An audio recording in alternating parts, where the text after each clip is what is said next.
Championship has so far been the story.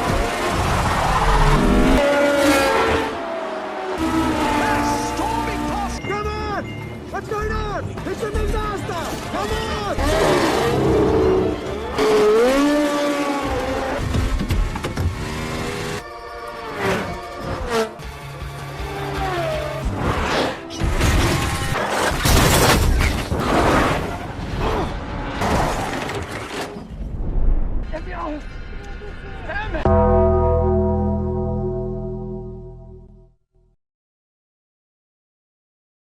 Kisah akan diawali dengan tersorotnya tokoh utama kita yang pertama, sang legenda Formula One dengan mobil Ferrari-nya, yaitu Niki Lauda. Lalu disinilah tokoh utama kedua kita muncul, sang legenda Formula One dengan mobil McLaren-nya, pesaing berat Niki Lauda, yaitu James Hunt. Flashback 6 tahun sebelum James Hunt berkarir sebagai pembalap F1, baru saja dimulai pertandingan, langsung ditunjukkan dengan scene kepiawaian Hunt dalam menarik betina. Ya, karena dia ganteng sebenarnya. Dan seperti yang kalian tebak, jika dua lawan jenis sendirian berada di dalam satu ruangan yang sama, adegan selanjutnya sangatlah tidak family friendly. Di sini kita dikenalkan dengan Hesketh Team Racing atau kru Formula 3 dari James Hunt sebelum ia masuk ke Formula One dengan mobil yang ia kendarai, yaitu mobil Lotus 59 yang berkapasitas 1000 cc.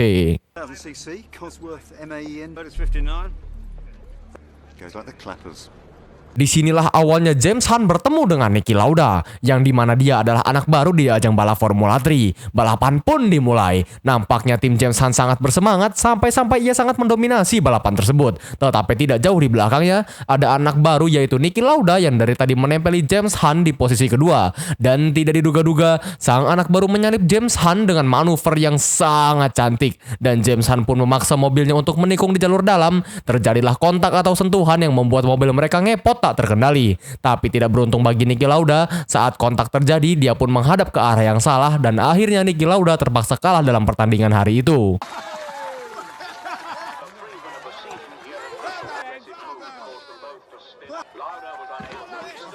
Niki Lauda pun tidak terima dengan kekalahan tersebut dan ia merasa dicurangi. Dan dari sini kita tahu bahwa Niki Lauda adalah orang yang sangat kompetitif. Niki Lauda adalah seseorang yang terlahir dari keluarga kaya raya, yang ini dibuktikan dari perkataan ayahnya bahwa keluarga Lauda adalah keluarga pembisnis dan politikus. Dan tentu saja menjadi seorang pembalap sangat bertentangan dengan latar belakang keluarganya. Niki Lauda dengan berani mempertaruhkan segala hartanya demi meminjam uang di bank untuk masuk dengan cara membayar tim F1 yang sedang BU atau butuh uang.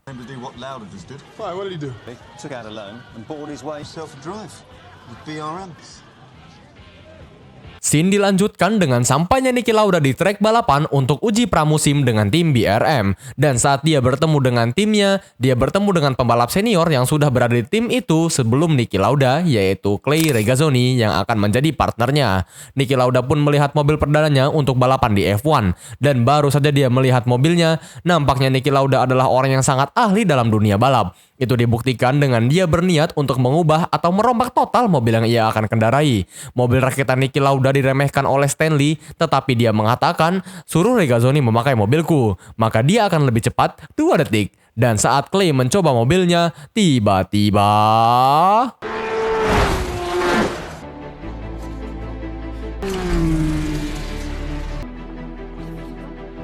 Saat Stanley atau si pemilik tim menanyakan apa yang kau lakukan dengan mobilnya, Niki Lauda pun memerah Stanley dengan berkata dia akan memberitahunya jika dia diberi kontrak yang sama dengan pembalap senior yaitu Clay. Pindah ke scene di mana James Hunt bertemu dengan timnya. Di sini manajer dari tim James Hunt memberikan Hunt kejutan, yaitu dia akan mengikuti balapan Formula One dengan tim dan mobil barunya. Hari balapan pun tiba, Hunt bersama timnya yaitu Hesketh Team Racing sedang bersiap untuk memulai balapan. Tapi berita buruk pun datang saat ada seseorang pembalap yang mengalami kecelakaan saat kualifikasi, dan nampaknya berita tersebut membuat Han sangat gugup.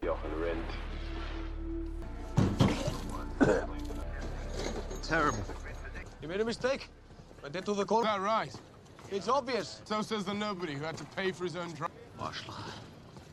Saat Han sedang membayang-bayangkan lintasannya, ada seseorang wanita yang datang untuk basa-basi dengannya. Wanita itu bernama Suzy, yang nampaknya dia sudah salah dengan mendatangi Pak Boy seperti Han. Lagi-lagi dengan kepiawannya bermain kata-kata, kali ini Han tidak hanya melakukan esek-esek dengan Suzy, namun Han melamarnya untuk menikah. Dan tololnya, Suzy pun menerimanya. Tapi saat di hari pernikahannya, Han mendengar kabar yang tidak baik untuknya. Apa itu? Ternyata Niki Lauda baru saja dikontrak dengan tim F1 yang bernama yaitu Ferrari. It's terrible. Drives like a understeers like crazy and the weight distribution. Oh, you can't say that. It's a Ferrari. It's a shitbox. All these facilities and you make a piece of. Di sini kita bisa menyimpulkan walaupun Niki Lauda adalah orang yang hebat dalam menyeting mobil dan balapan, tapi ia mempunyai kepercayaan diri yang agak di luar batas. Saat Niki Lauda diundang ke pesta oleh Clay, nampaknya Niki Lauda bukanlah orang yang suka bersosialisasi dan nggak nolep juga sih. Pokoknya dia kebalikan dari James Hunt gitu. Jadi di sini Niki Lauda pergi meninggalkan pesta dan menumpang dengan seseorang wanita yang akan pergi dari pesta itu juga. Di sini Niki Lauda bersikap agak ngeselin dengan mematikan lagu yang diputar oleh wanita tersebut karena dia merasa ada sesuatu yang salah dengan mobilnya. Saat diberitahu tentang apa yang salah dengan mobilnya, wanita ini ngeyel dan tidak percaya apa yang dikatakan oleh Niki Lauda. Tetapi tiba-tiba... Wir können auch Deutsch sprechen. Sie sind aus Wien. Kommen Sie, lassen Sie mich das machen. Tetapi lucunya, saat wanita ini gantian mengulurkan tangannya, dia pun GR karena menyangka ada orang yang memberikannya tumpangan karena ia cantik. Tetapi pemilik mobil ini memberikan tumpangan karena mereka bertemu dengan pembalap F1 yaitu Niki Lauda. Dan nampaknya wanita tersebut tidak tahu sebenarnya siapa Niki Lauda ini. Saat sang pemilik mobil mengatakan, dialah Niki Lauda, sang pembalap F1 pengendara Ferrari. Wanita itu pun tidak percaya karena menurutnya, pembalap F1 biasanya good looking dan cara mengemudi Niki Lauda ini seperti orang tua. Wanita itu meminta Niki Lauda untuk mengemudi dengan cepat dan ya sebagai seorang pembalap F1, Niki Lauda pun menunjukkan skill aslinya dan membuat wanita itu sangat sumringah. Scene dilanjutkan dengan mulainya balapan Niki Lauda dan sekali lagi rivalitas antara Niki Lauda dan James Hunt pun terjadi. And Hunt's got a problem. Hunt goes ahead on his own. The title wins the World Championship. With a car like that, the rest of us never really stood a key. You're in a Ferrari. I'm in a Hescan. More than just being quick, it's the whole picture. Compared to you, whom no one liked. You talk all this bullshit with all these ass. Terlihat seperti tidak peduli, tapi sebenarnya James Hunt ini sangat memikirkan reputasinya yang menurun akibat kekalahannya. Tetapi sepertinya itu terlambat karena sampai sekarang Hescat Racing Team atau timnya James Hunt belum mendapatkan sponsor sama sekali sampai batas waktunya habis. Hunt dan timnya mengalami krisis ekonomi yang mengakibatkan timnya tidak dapat melanjutkan balapan di F1 karena F1 itu tentu saja sangat mahal. Nampaknya Hunt sangat susah untuk mencari sebuah tim yang ingin menjadikannya joki balap atau rider. Dan karena stresnya tersebut, ia bertengkar dengan istrinya. James mendapatkan kabar baik setelah saudaranya memberitahu jika ada tempat kosong di McLaren. Dan dia yang nampaknya sedang BU pun langsung mengadakan pertemuan dengan McLaren. Dengan kepiawaiannya membacot, Han berhasil membujuk tim McLaren agar mau menempatkannya di posisi kosong tersebut. Sampai-sampai ia pun mendapatkan tim baru yaitu McLaren. The main news is that James Hunt has New car. Level playing field now, my ratty little... Hunt and his McLaren have certainly. Here in goes, takes the flag here at Kyle and score his first points of.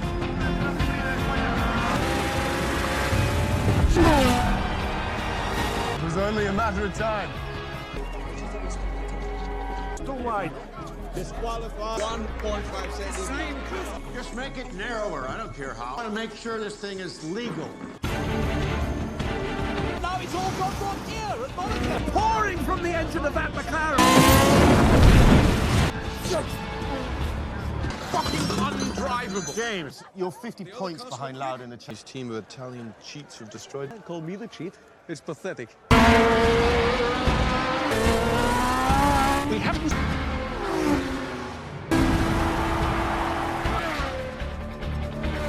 Lauda is under real pressure from. 64.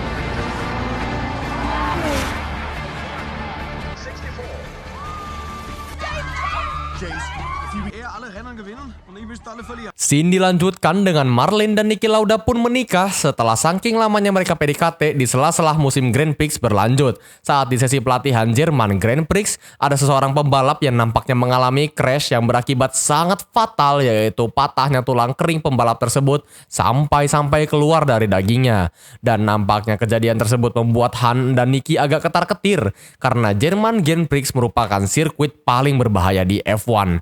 Sampai dijuluki sebagai sirkuit kuburan. Dan ditambah lagi dengan kondisi cuaca yang sedang hujan, sangat memungkinkan terjadi kecelakaan. Saat Niki mengusulkan agar balapan dibatalkan saja, tapi peserta lainnya pun menolak hal tersebut karena jika balapan diberhentikan, maka otomatis Niki Lauda akan menjadi juara dunia karena balapan hanya tinggal satu sirkuit lagi setelah ini. Sesuai dengan voting, balapan di Jerman Grand Prix atau Nürburgring pun dimulai dengan lintasan basah tapi hujan yang sudah agak berhenti. La décision a été prise, la course se déroule.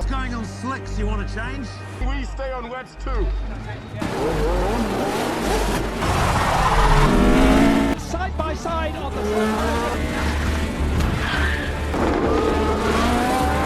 is in second place.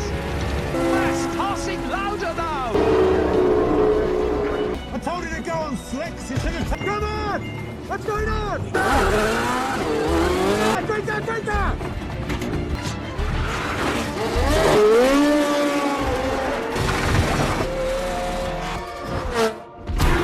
Lauda passing car after car. He's just going.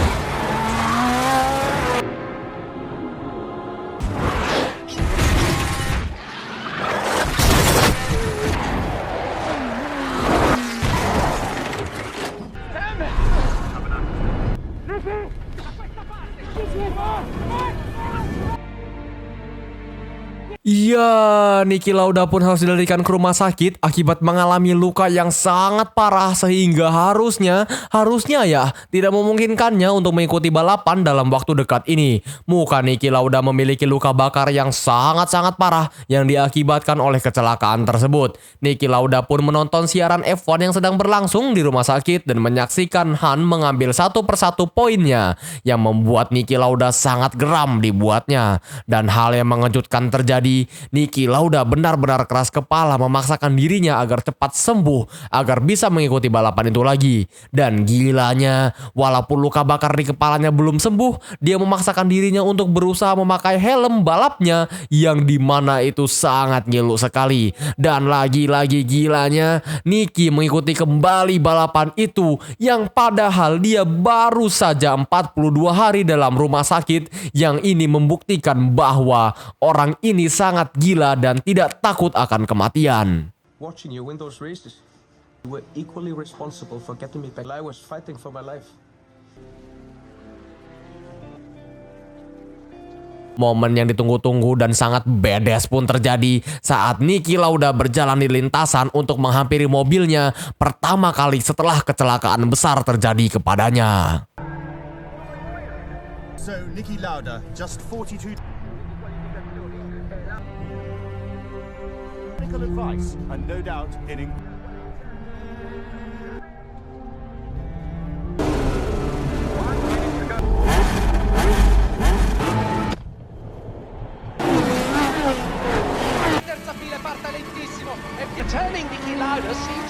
Niki Lauda pun tidak mendapatkan feel atau performa seperti dulu saat ia mendominasi balapan tersebut. Wajar saja, karena pasti efek fisiknya masih sangat terasa, apalagi efek mentalnya yang takut akan kejadian tersebut terulang kembali. Dan nampaknya fokus atau performa lamanya balik lagi dan menyalip satu persatu pembalap di depannya.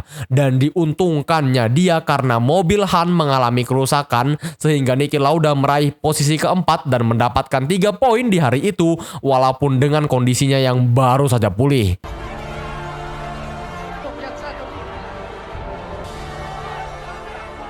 What a race, what a man, what a season.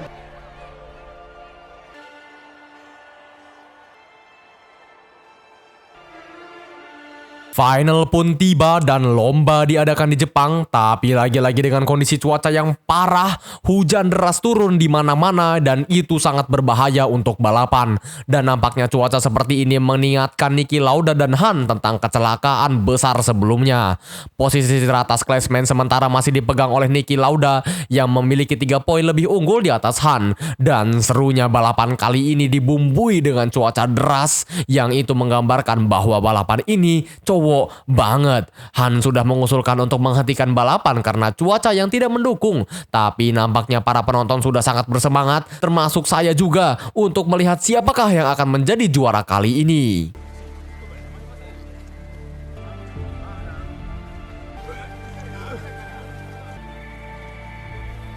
Okay, start the bastard.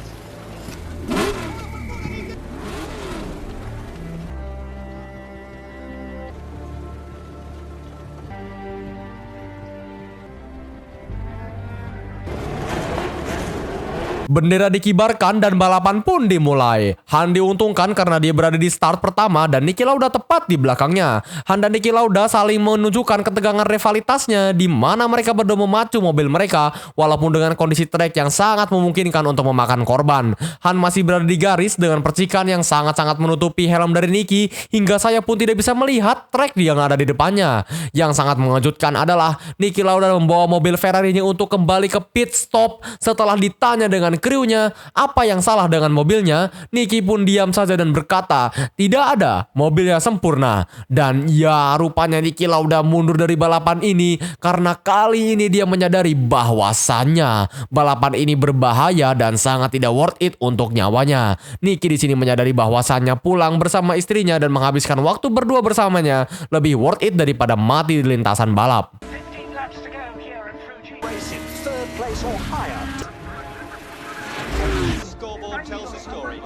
Han harus berada di posisi ketiga atau di atasnya agar ia dapat menjadi juara dunia dalam balapan ini. Tapi nampaknya karena lintasannya yang amat licin membuat ban jadi gampang terkikis dan Han mengalami nasib sial, mobilnya harus terpeleset tetapi tidak sampai crash. Han pun disalip oleh pembalap lainnya dan membawa mobilnya ke pit stop karena bannya benar-benar sudah terkikis habis dan ini sangat berbahaya sekali. Tapi jika Han berada di bawah posisi 3, maka juara dunia akan otomatis jatuh ke tangan Niki Lauda. Kru Han menyadari bahwa mereka telah membuang banyak waktu dan menyuruh Han agar santai saja karena benar, berapapun hadiahnya dan kehormatannya jika dibayarkan dengan nyawa itu sangat tidak sepadan. Han pun kembali ke trek dan membodoh amatkan perkataan krunya. Dia melaju begitu kencang akan ambisinya menjadi juara dunia. Terbayang-bayang atas juara Niki Lauda, Han pun ingin sekali membuktikan bahwa dirinya bisa menyaingi Niki Lauda. Another place, but it's not enough.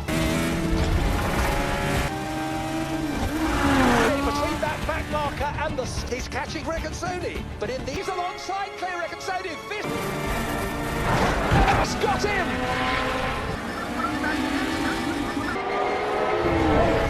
Finished third to score enough.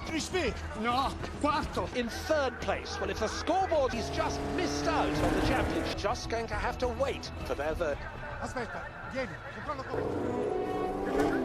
Sorry, Teddy, I'm sorry. I thought I could make... Saat balapan selesai, rupanya hasil mengatakan bahwa Han berada di posisi 3 dan itu artinya James Hunt secara resmi menjadi juara dunia dari F1 Grand Prix musim ini. Dunia ikut merasakan bahagia dan euforia dari James Hunt dan timnya. Tidak terkecuali dengan Niki Lauda. Walaupun dia merasa iri atas kekalahannya, tetapi Niki menyadari dia harus merelakan suatu hal ini untuk istrinya dan nyawanya sendiri. Ich bereue nix. Gar nichts.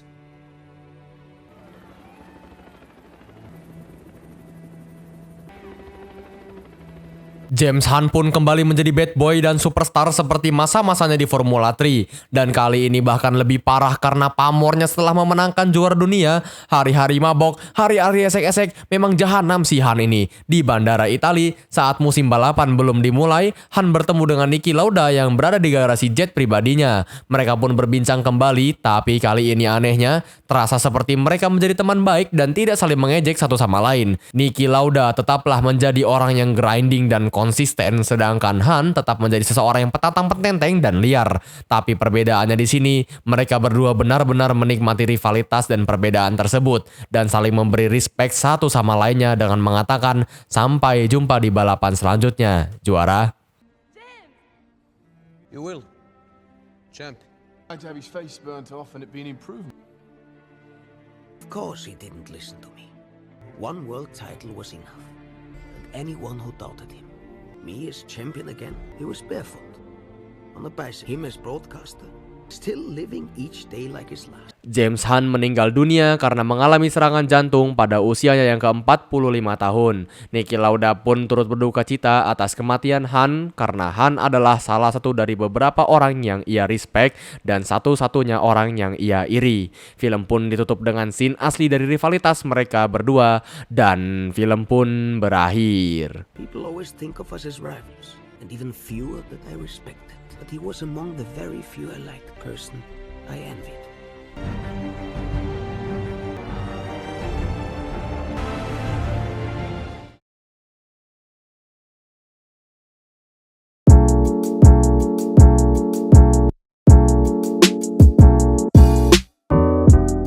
Rush. Menurut saya film ini adalah salah satu film balapan terbaik sepanjang masa sih. Saya yang notabene-nya bukan orang yang suka-suka amat sama F1, tapi film ini membuat saya menyadari bahwa jika punya rival itu jangan anggap sebagai beban, tapi anggaplah sebagai tantangan yang membuat kita lebih tangguh dan kuat di masa depannya. Nggak peduli siapa yang menang rivalitas itu, tapi ya pada akhirnya semua usaha akan terbayar juga sih.